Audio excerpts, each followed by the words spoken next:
Hi guys, this is Laura, and you will learn about what my nasty husband did to me. He had a great plan of leaving me and marrying his beloved mistress. That was foiled in the end by none other than yours truly. But before I tell you what he did, let me tell you how I discovered his affair. Jake and I were married for a little over a year when I discovered his affair. Jake and I met through mutual friends and started to date pretty soon. At that time, Jake was actually a great man and treated me with love and respect, so I had no idea that our marriage would end up in a disaster. The problems in our marriage started when Jake's childhood friend Tiffany came back home after staying abroad for a few years. I never thought she would be a problem until I actually met her. At a dinner we had together, I saw her being too clingy and touchy with my husband. I was immediately uncomfortable and told her so, and that's when she smirked at me and said, "What makes you think you have any right to tell me what to do?" "I'm Jake's wife, so you will respect my boundaries in my home, Tiffany. He is not single anymore." "Oh, please, Laura. The only reason he was single for you was because I broke up with him and left the country." "Wait, what? You two dated in the past?" "Jake, why didn't you tell me about it?" "What did you want me to say? Yes, we dated and ended things when she moved abroad." "You know what, Laura? Jake would have been mine if I hadn't moved. I came back to him, but I see that he is already married. Still, it can never be too late, right? So you better watch out." Tiffany's words didn't sit right with me. It had already been 2 months since she came back, and that was the first time she was meeting me. Before this, Jake met with her alone and with friends, and I was now getting uncomfortable with that as well. Jake sussed Tiffany, but didn't actually put any boundaries between them. After Tiffany left, Jake and I had a big fight about this, and later he promised to put some boundaries between them and stay away from her. I was happy with the outcome because I hadn't expected my husband to sneak out and cheat on me with her. At home, he was pretty loving with me, so I had no doubts. I only found out about the affair when I came across 2 plane tickets to Hawaii. Guess whose name was on those tickets? You're right. It had Jake and Tiffany's names on it. I was immediately hit with the wave of reality that maybe Jake was cheating on me. I immediately started to cry and called Jake to scream at him. Jake didn't even sound affected and told me that we would talk when he got home. I waited for him, all the while crying and panicking. Jake did come home, but he brought along his mistress, Tiffany. It all felt so surreal that I didn't know what to say. So Jake and Tiffany did all the talking. "So you found out about our relationship. Good to know, Laura. I was wondering about how to tell you." "Yeah, it was unavoidable, you know. Jake and I are meant to be together." "How could you do this to me, Jake? I thought you loved me." "I did love you, but Tiffany's more important to me. She always has been." "I already warned you, Laura. You should have listened to me. Jake would always belong to me. Now, he's taking me on a grand vacation to Hawaii to make up for all the lost time." "You are really taking her to Hawaii, Jake? How can you be so calm about this? What about me and our marriage?" I was crying hard while Jake and Tiffany seemed to be absolutely made of stone. My husband wasn't even apologetic. In his most robotic voice, he told me to just deal with it and said, "I need you to vacate my house before I return. I don't want to hear any excuses from you, Laura. By the time I come back, you will be leaving my house." "Yes, you already mooched off your husband enough, Laura. It's time for you to move out and find someone else. This one is mine now." "That's right, Tiffany. I'm yours now, dear. Don't worry, I will end my marriage right away and marry you." "We better do that soon, Jake. I'm tired of being just your girlfriend. I want to marry you too." This is the start of our new life, Tiffany. I'm already taking you on a grand vacation. When we return, my stupid wife will be gone. You heard that, Laura. I really do expect you to be gone from the house when I come back." I stood there with a pretty shocked expression on my face as Jake and Tiffany were lost in their own world. Now that they had been caught, they were pretty open about their affection for each other.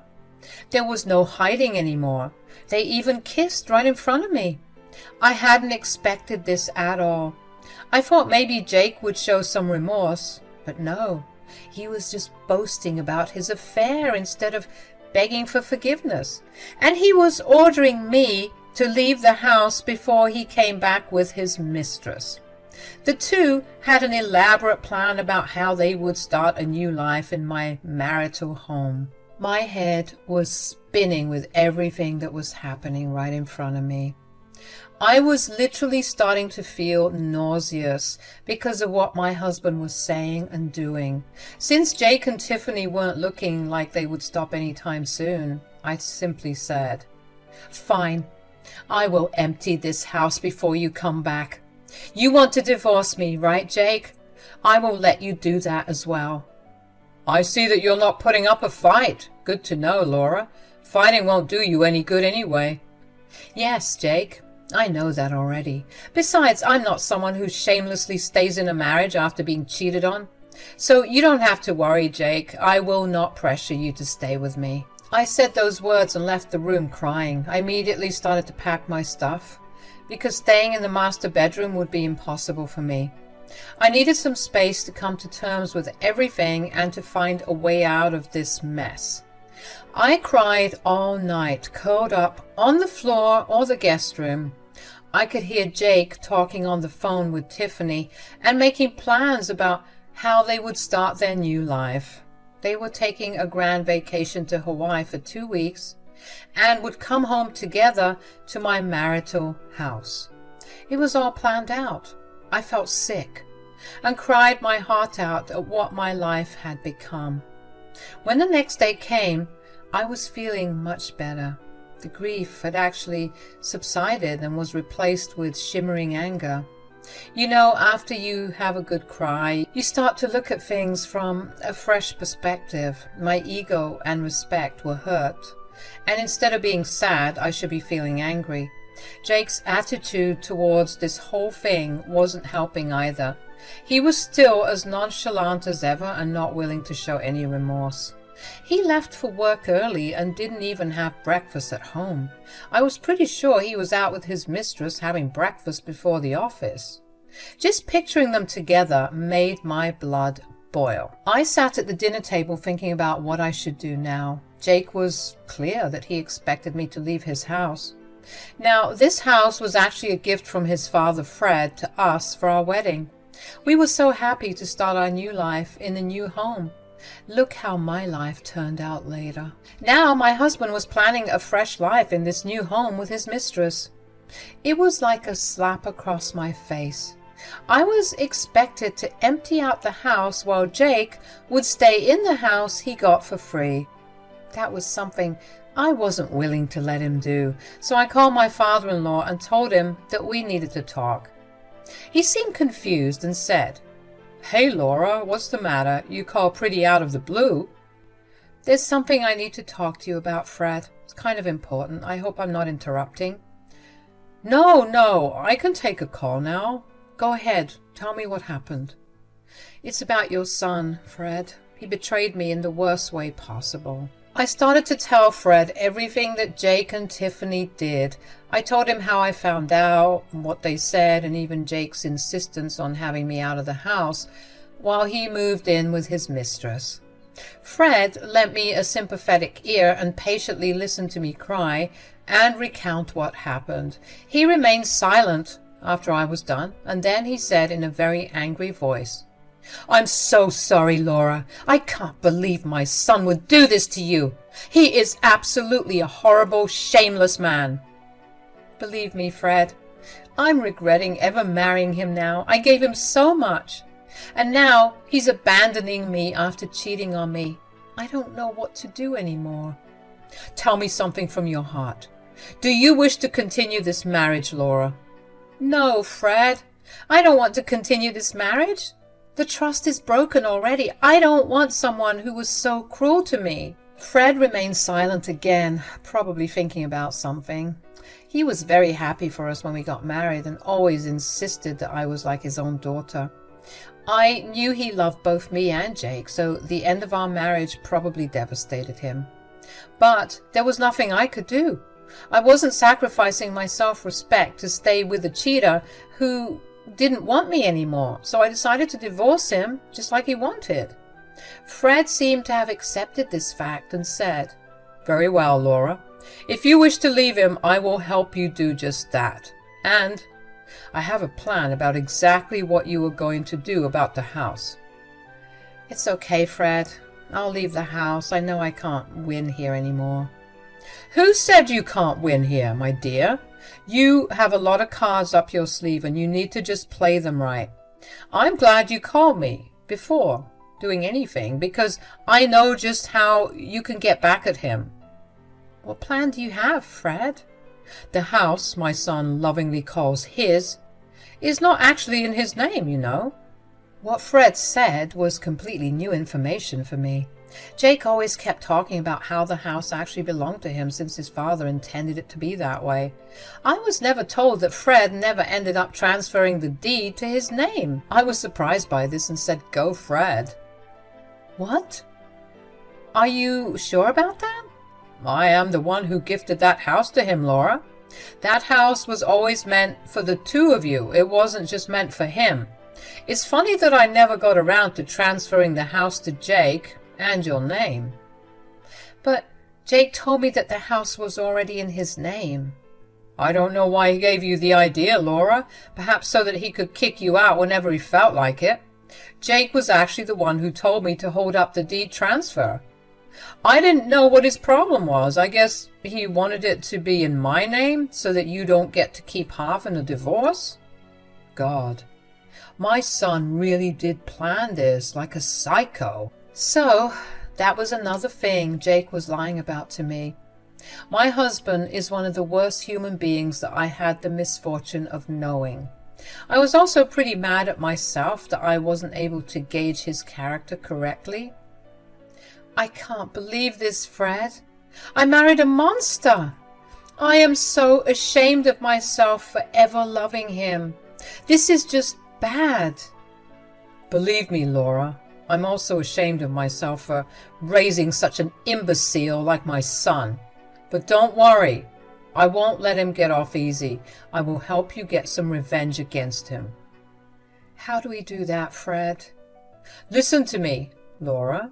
Jake wants you out of the house, right? So you will vacate the house, but you will also do something that he wouldn't expect. It was then that Fred told me about his elaborate plan against my husband. My stupid husband has tried to play us both dirty, but he has another thing coming now. Fred was a godsend for me, and I was actually thanking God that he was my father-in-law. He was super angry at Jake, especially because his mom had cheated on him and took him to the cleaners in the divorce. So he held a grudge against cheaters. I don't know why Jake thought that his father would forgive him. I guess he thought he would get special privileges as his son? Nope.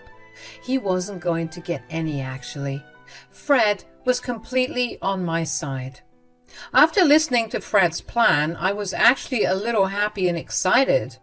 His plan was foolproof, and it was also super profitable for me. Fred was all on board with me getting revenge and wasn't going to let things go just because Jake was his son. It was after talking to him that I felt a sense of relief. He was helping me in the best way possible. Since Fred and I already had a plan in our minds, I didn't bother with harassing Jake at all. He had a gala time coming and leaving the house whenever he wanted. Even Tiffany came along sometimes to help him pack and plan their grand vacation. It was all fun and games for them, as they not so subtly laughed at me. They were also sure about reminding me to pack my stuff and leave before they came back. Oh, I was going to leave, but I would also leave behind a surprise. They would both find out after they came back from their little honeymoon or whatever. Soon, their time to go to Hawaii arrived. Jake left the home, saying, "I better not see your face when I come back, Laura. You have plenty of time to move out. I don't want any excuses." "I will move out and empty out the house, Jake. You won't find any mark of me in this place. Don't worry. I have no interest in fighting. I have better things to do." "Whatever, Laura. I'm not interested anyway. What I do know is that I better not see you around, or else I will throw you and your things out on the streets myself." "Believe me, Jake, you won't have to waste so much time and energy on me again. I'm done. I will leave, and you will never see me in this house again." Jake gave me a smirk and then left. I was burning with anger, but also laughing inside my head when I imagined his sorry face when he found his surprise after coming back. I didn't hear from Jake again. He was having a good time with Tiffany and uploading pictures with captions like "New Beginnings" and "Finally Free." His comment box was turned off, probably because people started to write some nasty messages there. Jake and Tiffany were absolutely shameless, but of course, they would pay for it all. I moved out of the house and into an apartment that Fred got me. Yeah, he was paying the rent on that as well. What can I say? He's rich, while I'm not. Rent and lawyer money would be too much for me together. So Fred graciously helped me out. He was also in the process of getting me more money in another way. I did have to do some work for it, but it was all worth it in the end. I moved into a new apartment and filed for divorce while Jake was away. Jake and Tiffany were blissfully unaware of what was going on back home. Fred never bothered confronting him because he didn't want to ruin our plan.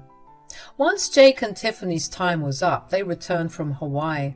I wish I could see the look on Jake's face when he went home and found our surprise for him. I bet he absolutely freaked out. When he did call me, his voice confirmed it for me. He was angry and panicky. He said, "What the hell is going on, Laura? Why are there other people in my house? There are even workers who are ripping the house apart. What is going on?" "Oh, hi, Jake. Did you have a nice trip?" "Shut up and tell me what's going on in my house. Where are you?" Jake was being extremely impatient, and I would have sympathized with him if he hadn't cheated on me. He deserved to see his precious house being taken over by strange people. I wish I was there to see his face, but my imagination was enough for that, and I started laughing at the image instantly. Jake was annoyed by my reaction as well, and that's when I said, "I'm not in the house, as you can see. You wanted me to empty out the house, and so I did, Jake." "But who are these people? What have you done, Laura? They're telling me that they own my house, and it has been sold already." "That's because they're right, Jake. I moved out like you wanted. And I also sold the house that you treasured. Consider this a payment for messing with me and betraying me." Jake was stunned into silence, just like I was when he had revealed his affair to me. He had a nice time talking and laughing at me along with his mistress. Well, guess what, guys? He wasn't laughing now. And his mistress wasn't going to get him out of trouble. He was in a deep mess that he created by himself. If you're confused about what I did, let me tell you. I sold the house on state insistence. Since he lived in another city, he made me arrange the sale along with the real estate agent. I looked after the entire thing, and Fred only flew here to finalize the papers and close the deal. He got a handsome amount from the sale as well. So Jake's house had been sold already. The new owners were redecorating the place before they moved in. I was still laughing about the entire thing when Jake freaked out and said, "What? You sold my house? Who gave you the authority to sell my house?" "Oh, trust me, Jake. I was well within my rights to sell the house, and it fetched a handsome amount, too. What? You even took all the money? You witch! I will sue you! All that money is mine, and you had no right to sell my house. I think you're forgetting something important, Jake. The house was never in your name. It was in Fred's name. And he gave me the permission to sell it. He even let me keep all the money. No, I don't believe that. My father would never allow this. Why would he do this to me? Why would he do this? Because he knows that his son is a cheater, Jake. And I think you know what he feels about cheaters. There was another round of stunned silence from Jake. I felt glorious having the ability to shut my stupid husband up like that. Jake was finally getting his just desserts, and I was here for it all. I was the one who broke the news of what happened to his house, and as if things weren't bad enough for Jake, he was told that I took the money from the house sale as well. Fred had actually told me to keep it, and I did. Jake wasn't going to get a penny from that because it was transferred to my mom's name. My mom was holding it for me until my divorce. Jake was in complete disbelief and hadn't expected his plans to go so awfully astray. He was so sure and confident of his plans that he hadn't expected anything to go wrong. His bimbo mistress also hyped him up when she had no real brain in her head. In the end, Jake was left with this awesome gift of nothing. His voice started to shake when he said, "What? You told my dad everything?" "Had you expected me not to, Jake? That's rich of you. Your poor father was so mad and disappointed when he heard what you did. He was the one who made those plans for me, you know." "My father made this plan about the house? How could he do that?" "He could do that because he didn't agree with what his son did." "Guess what, Jake? He is on my side. You will find out once you talk to him. Have fun telling him about Tiffany because he's not happy." "What have you done, Laura? You've destroyed my relationship with my dad and sold my house." "You got what you deserve, Jake. You have been a horrible partner to me and betrayed me. This is my payback to you. Enjoy your life with Tiffany and leave me alone. I have already filed for divorce and the papers will be delivered to your office soon." No, wait, you can't do this. The house..." I hung up on Jake and blocked his number as well. Jake kept calling me and texting me, but never got a reply. Since he didn't know where I was staying, he didn't have a way to catch me. I had also joined a new company that he didn't know about. Jake and I would only see each other at court now. There was no way he was getting back the house or the money from the sale. Jake tried his best to get in touch with me. He tried going to friends who promptly kicked him out because they were disgusted with his actions. He couldn't go to Tiffany's place because she was getting kicked out of her parents' house too. Fred had informed them about the affair and they had been upset by their whole community talking about it. They decided to kick Tiffany out because of this and told her not to come back. So Jake and Tiffany were both homeless and had nowhere to go. They ended up staying with a colleague who let them in. All this information was relayed to me by Fred, who had been in touch with Jake. Jake had been begging his father to forgive him, but Fred wasn't budging. His father gave him an earful and even told him that Jake was dead to him. Jake had been crying and telling everyone how miserable he was. Later, he even ended up having a big fight with Tiffany, after which they parted ways to God knows where. My lawyer had already served him divorce papers, so I didn't care anymore. Jake tried to get back after Tiffany left. He tried begging and pleading, but I held my ground. He only saw me at court appearances, so this wasn't a regular occurrence. Maybe he had thought that his father would forgive him, and he would get my money if he could get me to stay in the marriage. Too bad I left and didn't stop until we were officially divorced.